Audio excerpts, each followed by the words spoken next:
नमस्कार दोस्तों, स्वागत है एक बार पुनः आप सभी का हमारे हिंदी व्याकरण के इस कक्षा में। आज हमारा यहाँ एक नया टॉपिक स्टार्ट हो रहा है जिस टॉपिक का नाम है वाक्य। अब ये जो हमारा वाक्य का टॉपिक है, वैसे तो हम इसे दो पार्ट में कंप्लीट करने वाले हैं, तो शुरुआत कर लेते हैं सबसे पहले हम पार्ट 1 की। वाक्य की सबसे पहले हम यहाँ पर परिभाषा देखेंगे, वाक्य की क्या परिभाषा होती है, फिर इसके बाद में हम यहाँ आगे बढ़ने का प्रयास करेंगे। जैसे सबसे पहली बात अगर हम इसमें वाक्य के बारे में करें, वाक्य की परिभाषा क्या होती है इसकी बात की जाए। वाक्य की परिभाषा के बारे में अगर बात की जाए तो क्या परिभाषा वाक्य की बनती है कि जो सार्थक शब्द होते हैं, कैसे शब्द होते हैं, सार्थक शब्दों का व्यवस्थित क्रम ही वाक्य कहलाता है। पहले हम इसे लिख लेते हैं, फिर एक एक शब्द का मतलब समझ लेते हैं, ठीक है। सार्थक शब्दों का व्यवस्थित समूह, सार्थक शब्दों का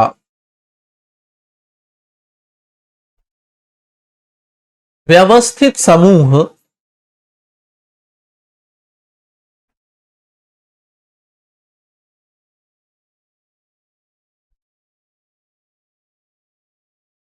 जिससे अपेक्षित अर्थ प्रकट हो।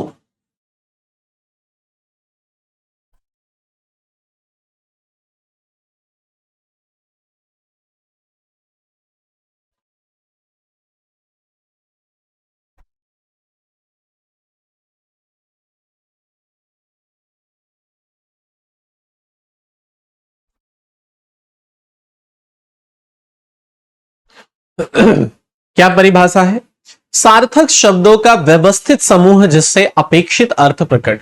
अब शब्द हमेशा जब भी बनेंगे वो सार्थक ही होंगे। सार्थक का मतलब होता है कि उसका कोई ना कोई अर्थ होना चाहिए, है ना। तो शब्द जिसका कोई ना कोई अर्थ होगा और उनका व्यवस्थित समूह, ऐसा ना हो कि अव्यवस्थित लिखा हो, उल्टा सीधा आगे पीछे ना लिखा हो, व्यवस्थित रूप से सही दिशा में लिखा हो, है ना, और सही जगह पर प्रत्येक शब्द अपने उपस्थित हो, तो उसे क्या होगा, उससे कोई ना कोई एक ऐसा अपेक्षित, जिसकी अपेक्षा की जाए, ऐसा अर्थ भी प्रकट होगा, और इसे ही हम क्या कहेंगे, वाक्य कहते हैं। ये हो गई सामान्य सी परिभाषा।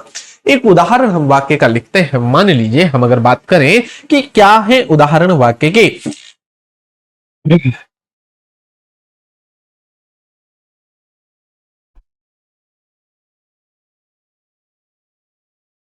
है रसिया मोदी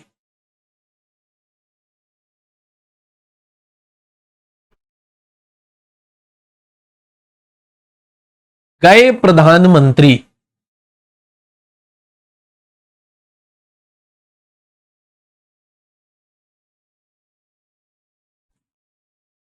क्या ये वाक्य है या नहीं है?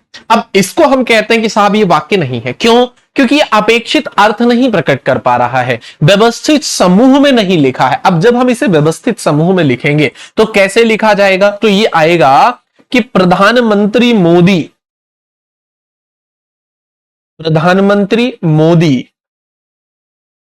रसिया गए हैं।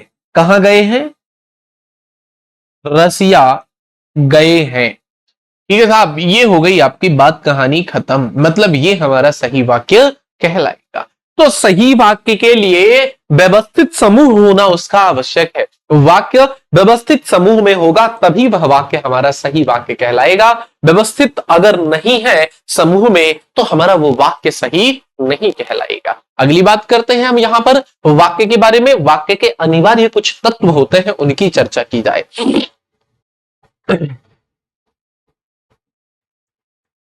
वाक्य के अनिवार्य तत्व,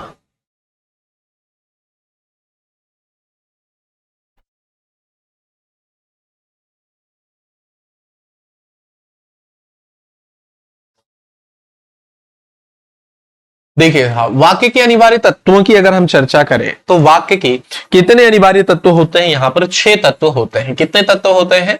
वाक्य के 6 अनिवार्य तत्व होते हैं। अब इन 6 तत्वों में भी जब हम चर्चा करें, सबसे पहले हम शुरुआत करते हैं, इनके नाम लिख डालते हैं, फिर इनका डिटेल कर ही लेंगे। सबसे पहले है सार्थकता, योग्यता। सबसे पहले कौन सा है? सार्थकता है, ठीक है। सार्थकता के बाद कौन सा है? योग्यता है, ठीक है। योग्यता के बाद कौन सा है? तो सार्थकता हो गया, योग्यता हो गया। योग्यता के बाद अगली बात करते हैं आकांक्षा है है ना, आकांक्षा है, आकांक्षा हो गया, आकांक्षा भी तत्व है। आकांक्षा के बाद निकटता इसका अनिवार्य तत्व कहलाएगा साहब, क्या कहलाएगा, निकटता इसका अनिवार्य तत्व कहलाएगा। पदक्रम इसका अनिवार्य तत्व कहलाएगा। यहीं पर हम बात करते हैं छठवें नंबर पे, अन्वय इसका एक अनिवार्य तत्व कहलाएगा। इस तरीके से अगर देखा जाए तो 6 अनिवार्य तत्व यहां पर हो जाते हैं। अब इन्हीं को हम डिटेल में अगर पढ़ने का प्रयास करें तो सबसे पहले हमारे सामने आएगा क्या, सार्थकता। वाक्य में सार्थकता क्या होती है, सार्थकता से क्या अभिप्राय है, इसे समझना होगा। ठीक है, तो वाक्य में जो सार्थकता होती है उसका मीनिंग क्या होता है, ये बात की जाए तो वाक्य में क्या होता है कि वाक्य का कुछ ना कुछ अर्थ अवश्य होता है। सबसे पहली बात क्या है, वाक्य का कुछ ना कुछ अर्थ अवश्य होता है, कुछ ना कुछ अर्थ अवश्य होता है, अर्थ अवश्य होता है ना, कुछ ना कुछ अर्थ अवश्य होता है। अतः इसमें सार्थक शब्दों का ही प्रयोग होता है।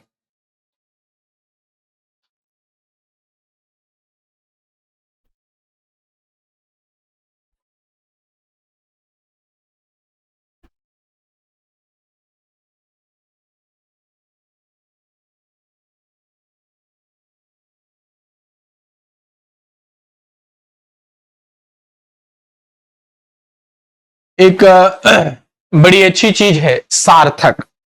सार्थक का मतलब होता है जिसका कोई ना कोई अर्थ हो। तो यही परिभाषा कहती है, क्या कहती है परिभाषा, कि वाक्य का कोई ना कोई अर्थ तो अवश्य होगा और इसीलिए कहा जाता है कि इसमें सार्थक शब्दों का प्रयोग किया जाए। अगर सार्थक शब्द नहीं होंगे, उनका कोई अर्थ नहीं निकलेगा तो वाक्य नहीं कहलाएगा, मतलब वाक्य निरर्थक हो जाएगा। तो सबसे पहली इंपॉर्टेंट बात है वाक्य में सार्थकता होनी चाहिए, अर्थात उसका कोई ना कोई अर्थ अवश्य निकलना चाहिए। अगली बात करते हैं वाक्य के दूसरे अनिवार्य तत्व की तरफ अग्रसर होते हैं और जो हमारा दूसरा अनिवार्य तत्व आ जाएगा जिसका नाम है यहां पर योग्यता। क्या नाम है इसका, योग्यता नाम है। और योग्यता की हम परिभाषा लिखेंगे कि वाक्य की अपनी योग्यता होती है कुछ ना कुछ, उसके बारे में बात करेंगे। ठीक है, तो देखिए जैसे वाक्य में योग्यता क्या होती है इसकी बात की जाए, वाक्य में प्रयुक्त शब्दों में प्रसंग के अनुसार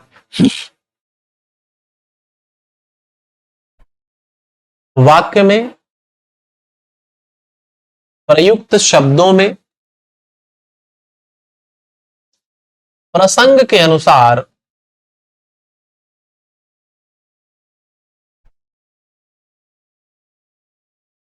प्रयुक्त शब्दों में प्रसंग के अनुसार अपेक्षित अर्थ प्रकट करने की योग्यता होती है।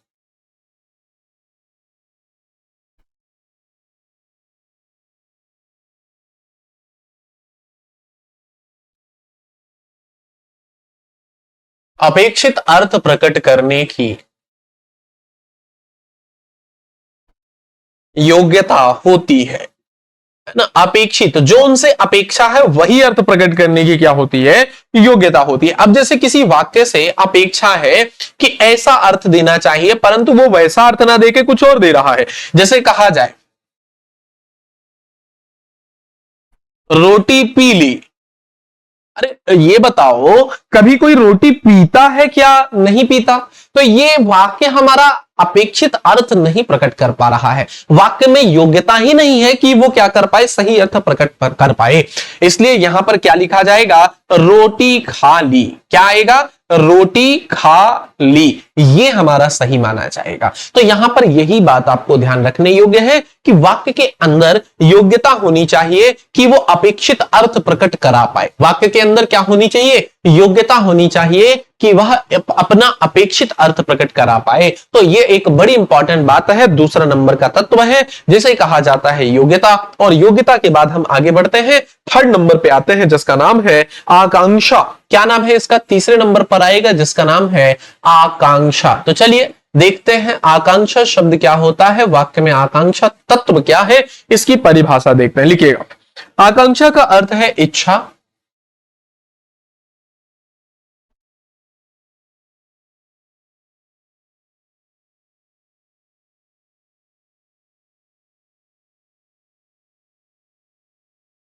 आकांक्षा का अर्थ है इच्छा, वाक्य अपने आप में पूरा होना चाहिए।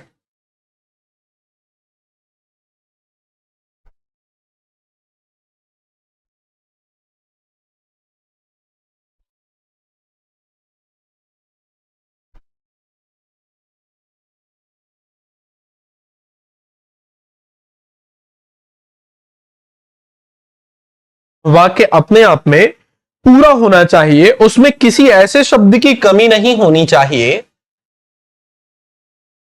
उसमें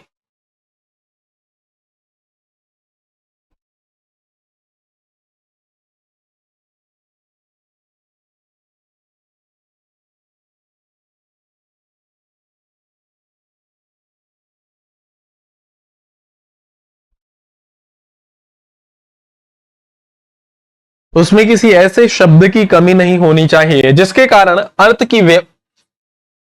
जिसके कारण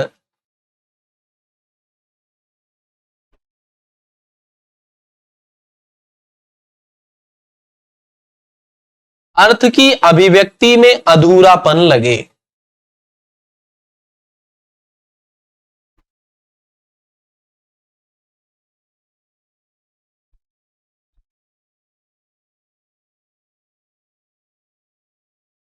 अर्थ की अभिव्यक्ति में अधूरापन लगे, ठीक है, ऐसा नहीं होना चाहिए। जैसे उदाहरण की अगर बात करते हैं,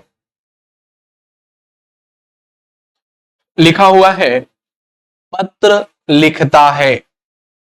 अच्छा, ये वाक्य थोड़ा अधूरा सा लग रहा है इसलिए अशुद्ध है। तो यहां पर कोई भी आ जाए, क्या नाम है आपका, जैसे मैंने कहा पुनीत,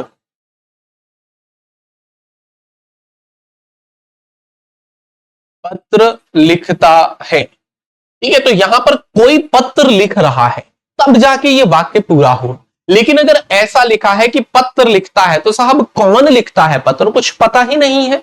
तो ये वाक्य की जो अपने आप में पूरा होना चाहिए, है ना, तो किसी ऐसे शब्द की कमी नहीं होनी चाहिए जिसके कारण अर्थ की अभिव्यक्ति में अधूरापन लगे, जिसके कारण अर्थ की अभिव्यक्ति में क्या लगे, अधूरापन लगे। तो अर्थ की अभिव्यक्ति में अब अधूरापन नहीं लग रहा है, लेकिन यहां पर अर्थ की अभिव्यक्ति करने में, अर्थ को एक्सप्रेस करने में कहीं ना कहीं क्या लग रहा था, अधूरापन लग रहा था। और इसीलिए हमने इस अधूरेपन को पूरा किया, उसमें एक सब्जेक्ट डालकर, उसमें एक कर्ता को डालकर, ठीक है। तो आकांक्षा का मतलब आप समझ गए हैं, इच्छा है, वाक्य की जो इच्छा है वह पूर्ण होनी चाहिए, किसी भी प्रकार से उसमें अधूरापन नहीं होना चाहिए। अगली बात करते हैं, चौथे नंबर पे आ जाते हैं। नंबर 4 का तत्व है निकटता। नाम है साहब इसका निकटता। क्या नाम है, निकटता, ठीक है। निकटता शब्द से क्या आशय है, इसकी बात की जाए कि बोलते तथा लिखते समय वाक्य के शब्दों में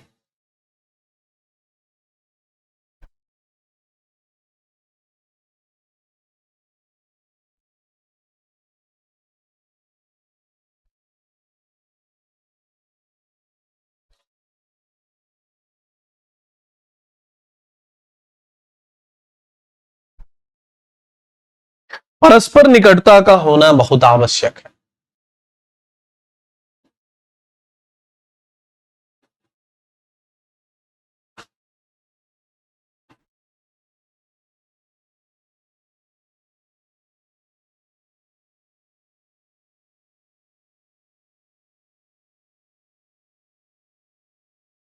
परस्पर निकटता का होना बहुत आवश्यक है। रुक रुक कर बोले या लिखे गए शब्द वाक्य नहीं बनाते।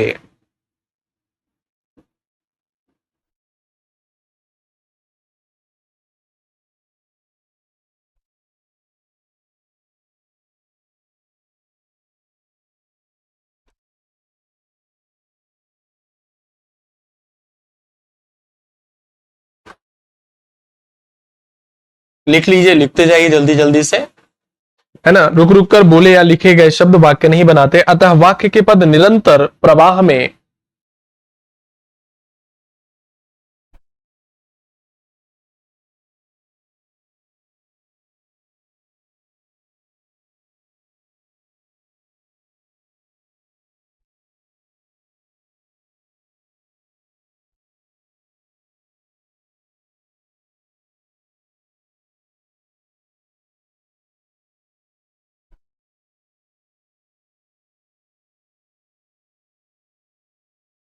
आस पास बोले या लिखे जाने चाहिए, ठीक है। ये हो गई परिभाषा। आप इसको लिखिए जरा, मैं इसका उदाहरण आपको कराता हूं, ठीक है। बस जस्ट आप इसे लिख लीजिए, 2 मिनट के अंदर मैं आप ही रहा हूं, तब तक आप इसे लिख भी लीजिए।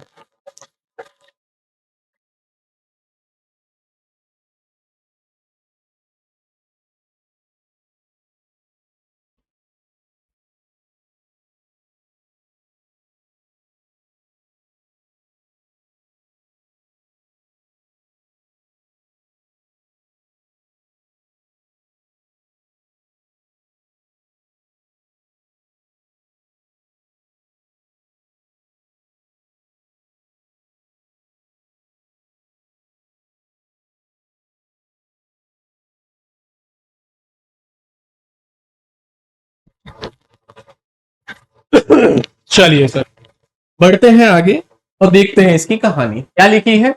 कि जब भी हम कोई वाक्य बोलते हैं या कोई वाक्य लिखते हैं, है ना, तो लिखते या बोलते समय वाक्य के शब्दों में परस्पर निकटता होनी चाहिए। ये बहुत आवश्यक है, क्योंकि रुक रुक कर बोले या लिखे गए शब्द वाक्य नहीं बनाते। जो हमने रुक रुक कर बोला, जैसे कहा राम फल लेने बाजार जाता है, तो कितना रुक रुक कर कितना समय दिया है। तो वही कह रहा है कि रुक रुक कर बोले या लिखे गए शब्द वाक्य नहीं बनाते।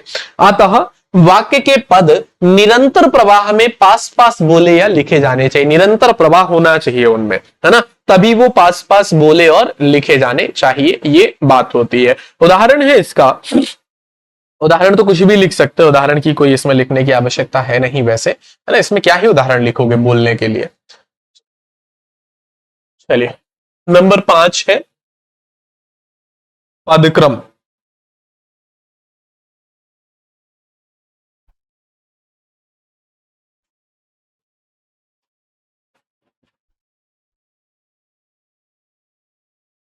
वाक्य में पदों का एक निश्चित क्रम होना चाहिए।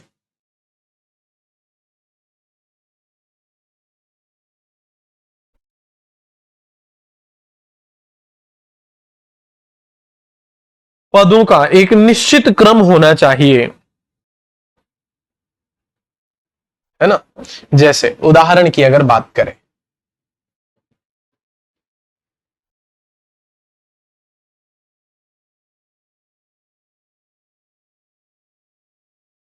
है होती चांदनी सुहावनी रात।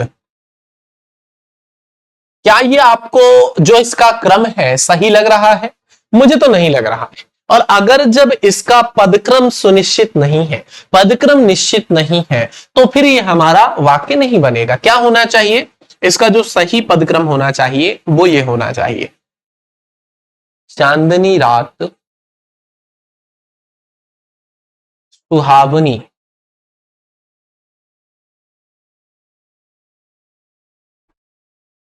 होती है।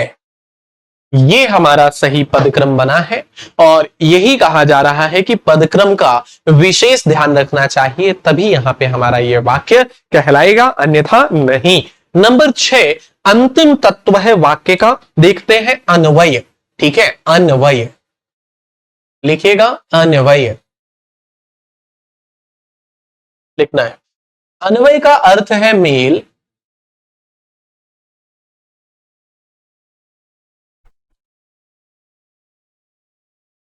अन्वय का अर्थ है क्या? मेल।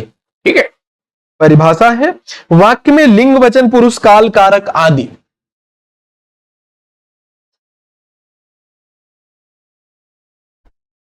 लिंग वचन पुरुष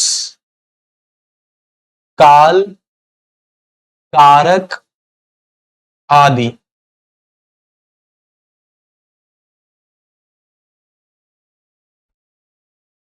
का क्रिया के साथ का क्रिया के साथ ठीक ठीक मेल होना चाहिए।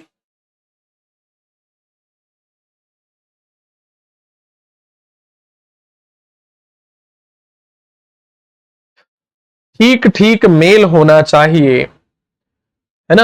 मतलब पुरुष के साथ, कारक के साथ, लिंग के साथ, वचन के साथ, सभी का एक सही मेल होना चाहिए, अन्यथा वो वाक्य नहीं कहलाएगा। जैसे लिखा है बालक और बालिकाएं, बालक और बालिकाएं गईं। क्या ये सही है? गलत है। यहां पर क्या सही होगा सर? तो यहां पर जो सही बनेगा वो बनेगा बालक और बालिकाएं गए। क्या बनेगा? गए।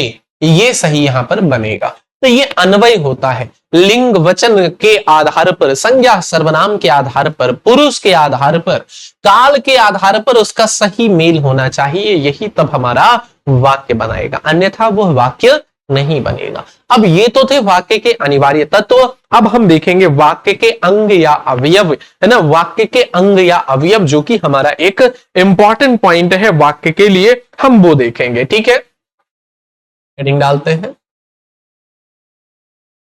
वाक्य के अंग या अवयव।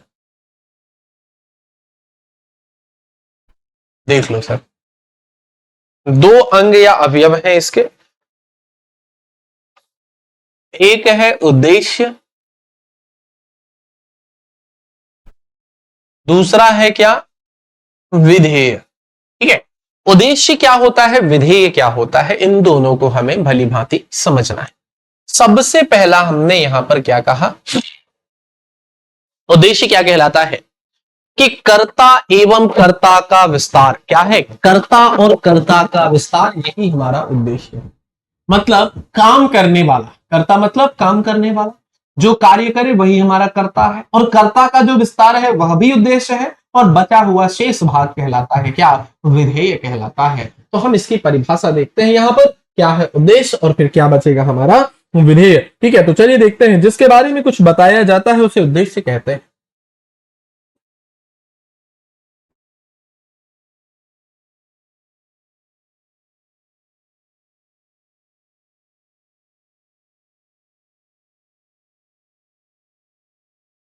जिसके बारे में कुछ बताया जाता है, पहला पॉइंट। दूसरा पॉइंट, कर्ता या कर्ता का विस्तार उद्देश्य कहलाता है। कर्ता या कर्ता का विस्तार उद्देश्य कहलाता है।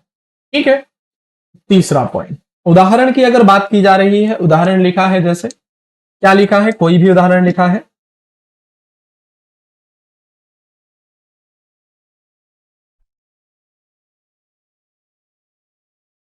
राम बाजार जाता है, तो यहां पर राम करता है, तो कर्ता जो भी होगा यही हमारा यहां क्या बन जाएगा, उद्देश्य का काम। ठीक है, ये हमारा उद्देश्य हो गया। ठीक इसी प्रकार से एक और उदाहरण लिखते हैं।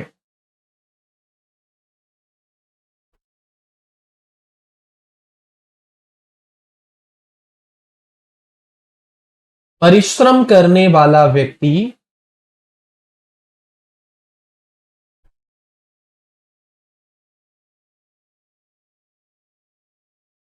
सदैव सफल होता है। अब देखिए यहां पे कर्ता हमारा क्या है, तो परिश्रम करने वाला व्यक्ति। ये जो जितनी बात है ना, किस व्यक्ति की बात हो रही है, कर्ता कौन है, परिश्रम करने वाले व्यक्ति की बात। तो यही हमारा कर्ता है और यही हमारा उद्देश्य है। और कर्ता का विस्तार परिश्रम करने वाला व्यक्ति, ये कर्ता और कर्ता का विस्तार दोनों मिलाकर हमारे यहां पर बन जाएंगे क्या, उद्देश्य। और उद्देश्य के बाद हम आगे पहुंचेंगे तो हम बात करेंगे विधेय के बारे में। ठीक है, विधेय की परिभाषा क्या है, सबसे पहले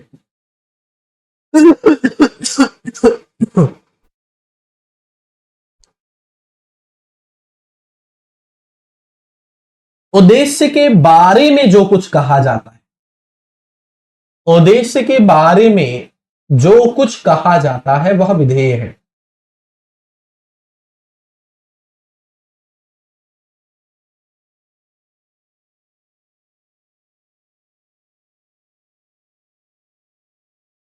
क्या है, उद्देश्य के बारे में जो कुछ कहा जाता है विधेय कहलाता है। अब देखो उद्देश्य के बारे में कह रहा है, पहली बात। दूसरी परिभाषा, दूसरी परिभाषा लिखना है, उद्देश्य के अलावा बचा हुआ भाग विधेय है। उद्देश्य के अलावा बचा हुआ भाग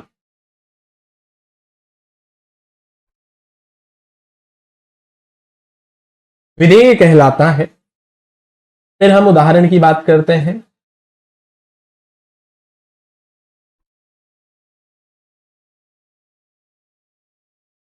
बच्चे घूमने जाते हैं। देखिए यहां पर अगर हम बात करें कर्ता हमारा क्या है, तो बच्चा शब्द या बच्चे शब्द करता है, और बचा हुआ भाग कौन सा है, घूमने जाते हैं, तो ये हमारा पूरा विधेय है। ठीक इसी प्रकार से एक और उदाहरण की बात करते हैं। एक और उदाहरण आता है,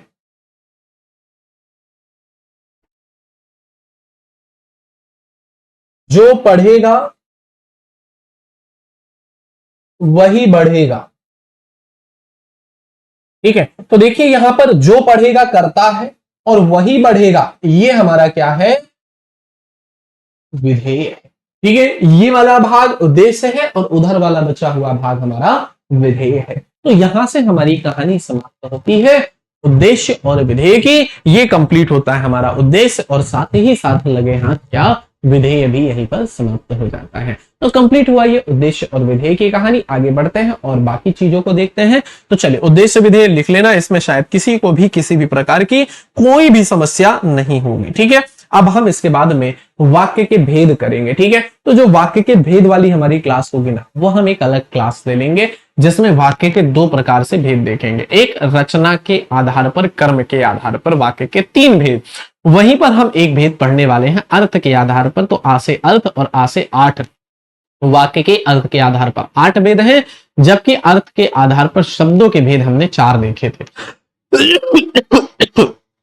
सॉरी। ठीक है, फिर इसके बाद में वाक्य शुद्धि, वाक्य निर्माण, वाक्य परिवर्तन, ये सब कुछ भी हम अगली क्लासेस में देखने वाले हैं। फिलहाल अभी के लिए हम इस सेशन को यहीं पर समाप्त करते हैं। मुलाकात करेंगे आपसे अगले सेशन में, अगले अध्याय में, अगली कक्षा में। तब तक के लिए धन्यवाद। जय हिंद, जय भारत। Thank you.